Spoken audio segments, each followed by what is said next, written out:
జనసేన అధినేతకు స్వల్ప అస్వస్థతగా జరిగింది. 2 రోజులుగా జ్వరం దగ్గుతో బాధపడుతూ ప్రచారం యథావిధిగా కొనసాగించారు. పిఠాపురం నియోజకవర్గం నుంచి బరిలోకి దిగనున్న పవన్ కళ్యాణ్ వారాహి విజయ భేరీ షెడ్యూల్ ముందస్తుగానే ఖరారైంది. దీంతో ప్రచారం వాయిదా వేయడం ఇష్టం లేక ఆయన ప్రచారానికి హాజరయ్యారు. ఆరోగ్యం సహకరించకుండా వైద్యం తీసుకుంటూనే శనివారం ఎన్నికల ప్రచారం మొదలుపెట్టారు.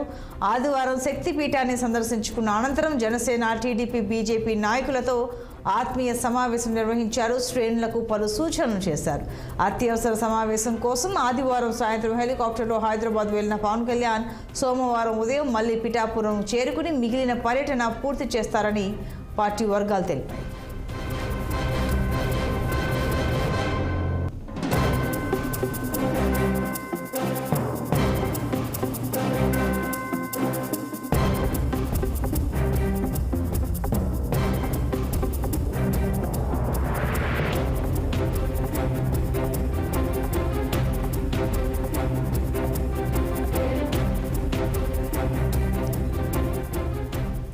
జనసేన అధినేత పవన్ కళ్యాణ్ స్వల్ప అస్వస్థతకు గురయ్యారు. 2 రోజులుగా జ్వరం దగ్గుతో బాధపడుతూ ప్రచారం యథావిధిగా కొనసాగించారు.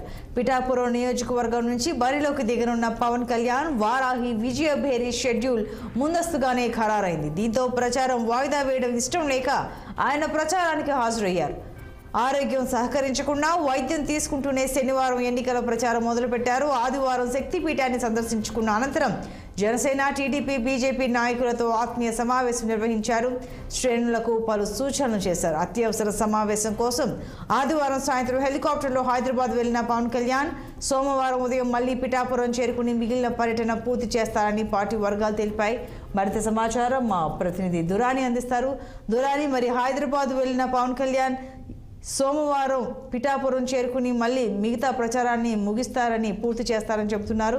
మరి పిఠాపురం చేరుకున్నారా? మరి ఆయన షెడ్యూల్ ప్రకారం స్టార్ట్ అయిందా ఈరోజు వర్క్? వివరాలేంటి? Good morning Santoshi. ఎన్నికల ప్రచారం భాగంగా పిఠాపురం నుంచి ప్రారంభించాలని జనసేన అధినేత పవన్ కళ్యాణ్ భావించారు. అందులో భాగంగా అట్టహాసంగానే పిఠాపురం చేరుకున్నారు. అయితే అప్పటికే ఆయనకి ఆరోగ్యం లేదని స్వల్ప అస్వస్థతగా ఉన్నారని తెలిసినప్పటికీ పార్టీ క్యాడర్ నిరుత్సాహపడకుండా ఆయన ఎక్కడ తన ముఖం మీద ఛాయలు కనిపించకుండానే జాగ్రత్తలు తీసుకున్నారు. శనివారం అయితే అట్టహాసంగా ప్రచారం కానీ, ప్రజల్లో వెళ్ళడం కానీ, బహిరంగ సభ కానీ బాగానే చేసినప్పటికీ అది రాత్రి తీవ్రంగా జ్వరంతో బాధపడ్డట్టుగా తెలిసింది. అందుచేత ఉదయం జస్ట్ దత్తపేట దర్శనం, అలాగే పాదగయ కార్యకర్తలు చిన్న చిన్న కార్యక్రమాలు ముగించుకొని తను బస్ చేసిన హోటల్లోనే కార్యకర్తలతో, ముఖ్య నాయకులతో సమావేశమయ్యారు. ఆ తర్వాత మధ్యాహ్నం, అంటే ఇక్కడ ఎండలు కూడా తీవ్రంగా ఉండడం కూడా అదో మైనస్ పాయింట్ గానే చెప్పాలి. అయితే ఒకటావుట్న హైదరాబాద్ సాయంత్రం 4 గంటలకు హైదరాబాద్ పయనమయ్యారు. అయితే పార్టీ చెప్తున్న షెడ్యూల్ ప్రకారం అయితే 11 గంటలకు అక్కడి నుంచి బయలుదేరి హైదరాబాద్ నుంచి ఇక్కడికి వస్తారు, పిఠాపురం చేరుకుంటారని పార్టీ క్యాడర్ చెప్తుంది. కానీ ఆ కోణం ఉందో లేదో కూడా కన్ఫర్మ్ చేయలేకపోతున్నారు. ఎందుకంటే మందులు వాడుతున్నారని ప్రస్తుతం ఇక్కడ మండుతున్న ఎండల్లో ఆయన కనుక మళ్ళీ వస్తే మరో 2 రోజులు ఇబ్బంది పడాల్సి వస్తుందని, జ్వరం తగ్గిన తర్వాత రావాలని వైద్యులు సూచించారని పార్టీలో ముఖ్య నాయకులు చెప్తున్నారు. అయితే ఇక్కడ వచ్చిన చిక్కంతా స్థానికంగా ఉన్న క్యాడర్ మధ్యన వస్తున్న విభేదాలు. అంటే కొంతమంది నాయకులు తమను పిలవట్లేదని, తమను చెప్పట్లేదని అలకపోవడం, ఈ అలగలు సర్ది చెప్పడంతోనే పవన్ కళ్యాణ్ చాలా సమయం పోయిందని, బొజ్జగింపురంలోనే ఉన్న సంటి నశించిందని, ఇంకా పార్టీ క్యాడర్లు ఇంకా పార్టీ అంటే నియోజకవర్గం ఎలా పర్యటించాలి ఈ అన్ని విషయాల మీద చాలా సీరియస్ అయ్యారని కూడా తెలిసింది. అందుకే ఎవరిని కూడా నేరుగా ఏ ఒక్కరితోనో కూడా నేరుగా సమావేశం అవ్వట్లేదు. కేవలం కార్యకర్తలు, ముఖ్య నాయకులు అందరినీ కలిపి మాట్లాడుతున్నారే కానీ ఎక్కడా సింగిల్ గా చర్చలు జరపడం లేదు. ప్రస్తుతం అయితే పవన్ కళ్యాణ్ హైదరాబాద్ నుంచి బయలుదేరతారు ఈ రోజు అని చెప్తున్నప్పటికీ దానిపైన అయితే ఇంకా క్లారిటీ రాలేదు.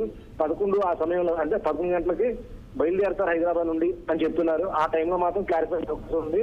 50-50గా మాత్రం నాయకులు చెప్తున్నారు. ఈ పిఠాపురం నుంచి నియోజకవర్గంలో మాత్రం కార్యకర్తలు తెలుగుదేశం కానీ అటు జనసేన కానీ సమన్వయం కొద్ది కొరడిందని చెప్పాలి. మొదటి రోజు ఎంత అట్టహాసంగా వర్మ ఇంటికి వెళ్ళారు. అంటే వర్మ తెలుగుదేశం మాజీ ఎమ్మెల్యే వర్మ తన ఇంటికి ముందుగా రావాలని, ప్రజల్లో ఒక మంచి సందేశం పంపించాలని పట్టుబట్టారు. అందుకు అనుగుణంగానే ఆయన గ్రామం అయిన దంతుమూరు వెళ్ళారు. దంతుమూరు పిఠాపురం నుంచి 11 కిలోమీటర్ల దూరంలో ఉంటుంది. సింగిల్ రోడ్, అది చాలా ఇరుకుగా ఉంటుంది. ఎదురుగా వాహనం వస్తే మరోవైపు వస్తున్న వాహనం ఆగాల్సిందే.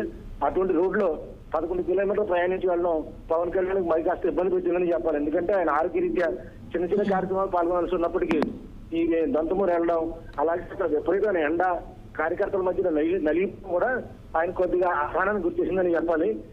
అదే రోజు పిఠాపురం నుంచి వర్మ ఎలాగైనా సరే తన ప్రాణాలు ఒడ్డించి వర్మ పవన్ కళ్యాణ్ గెలిపిస్తానని చెప్పారు. మరుసటి రోజు ఆయన పర్యటన ఎక్కడ కనబడలేదు. ఇది చాలా చిత్రంగా గమనించాల్సిన విషయం. ఎందుకంటే ఉదయ్ కళ్యాణ్ అంతా కార్యక్రమం అంతా అంటే పార్లమెంట్ అభ్యర్థి కార్యక్రమం అంతా తానే నడిపిస్తున్నారని ఎవరికి అవకాశం ఇవ్వట్లేదని ఇది సబబు కాదంటూ వర్మ అలకబున్నట్టుగానే తెలుస్తుంది. దీంతో భాగంగా రెండో రోజు వర్మ ఎక్కడ మనకు కనబడలేదు. అయితే దీనిపై స్పందించడానికి ఏ పార్టీ కూడా సిద్ధంగా లేదు. ఇది ఇలాగుంటే మాత్రం పవన్ కళ్యాణ్ స్వల్ప అస్వస్థ గురయ్యారని ఒప్పుకున్నప్పటికీ ఆయన 11ంటికి హైదరాబాద్ నుంచి బయలుదేరి పిఠాపురం వస్తారో లేదో కన్ఫర్మ్ చేస్తున్నట్టుగా తెలుస్తుంది. Right Durani, thank you.